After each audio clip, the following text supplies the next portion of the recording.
Hi friends, today mini blog వచ్చేసి Friday అనమాట. Friday night రేపు శనివారం వచ్చేసి సప్త శనివారాల పూజ చేసుకున్నాను. రేపు వచ్చేసి థర్డ్ వారము. ముందుగానే నైటు ఇదంతా క్లీన్ చేసుకొని పెట్టుకున్నాను. కౌంటర్ టాపు ఇవంతా ఇలాగా కౌంటర్ టాప్ అదంతా గ్యాస్ స్టవ్ అదంతా క్లీన్ చేసుకొని పెట్టుకున్నాను. ఇలా నైట్ ముందుగానే దేవుని సామాన్లు అవన్నీ ప్రిపేర్ చేసుకొని పెట్టుకున్నాను. నైట్ అప్పటికప్పుడు అంటే కుదరదు కాబట్టి మార్నింగ్ అప్పటికప్పుడు కుదరదు కాబట్టి ఎర్లీ మార్నింగే పూజ చేసుకోవాలి కాబట్టి ఇలా అన్నీ సిద్ధం చేసుకొని పెట్టుకున్నాను. రేపు పిండి దీపాలు పెడతాం కదా, పిండి దీపాలకి 7 ఒత్తులు పెట్టాలి కాబట్టి ముందుగానే స్నానం చేశాక ఈవినింగ్ అలా అన్నీ సిద్ధం చేసుకున్నాను. కలశానికి, తర్వాత వెంకటేశ్వర స్వామి పటానికి, పసుపు ముద్ద, వినాయకుని పసుపు ముద్ద చేసుకుంటాం కదా దానికి, తర్వాత వచ్చేసి లక్ష్మీదేవి తల్లికి అన్నిటికీ ఇలాగా చేసుకొని పెట్టుకున్నాను.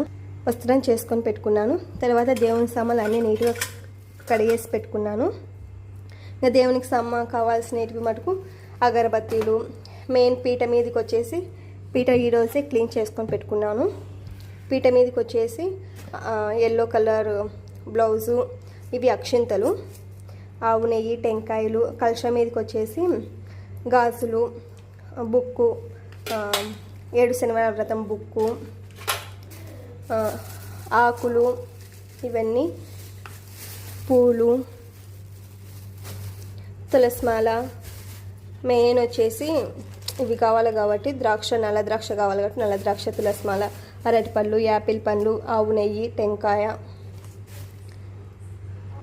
కలశం మీదికి మామిడాకులు, అరిటాకు అన్నీ ఇలా ముందుగానే సిద్ధం చేసుకుంటే మనకు రేపు ఈజీగా చేసుకోవచ్చు అనమాట. ఎర్లీ మార్నింగ్ పూజ అనేది. ఈ వీడియో మీకు నచ్చినట్లయితే లైక్, షేర్, సబ్స్క్రైబ్ చేసుకోవచ్చు కదా. ఇలాంటి వీడియోస్ మరి ఎన్నో పెట్టేస్తాను మీకోసం. సబ్స్క్రైబ్ చేసుకోండి.